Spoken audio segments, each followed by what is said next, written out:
Hey guys, welcome back to the channel. If your Bird Buddy app isn't working, it can stop you from checking live activity, viewing bird postcards, changing camera settings, or receiving new visitor notifications. The app may freeze, crash after opening, stay on the loading screen, or certain features may stop responding altogether. In many cases, the problem isn't with your Bird Buddy camera, but with the app, your phone, or a temporary sync issue. Before reinstalling everything or resetting your feeder, there are few simple fixes that can often get the app working smoothly again. In this video, I'll walk you through the steps you should try. 1. Force close the BirdBuddy app completely, then launch it again after a few seconds. 2. Free up storage space on your phone if it's running low on available memory. 3.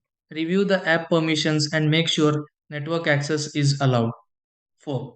Sync your phone's date and time automatically through the system settings. 5. Reinstall the BirdBuddy app if the issue continues after the previous checks.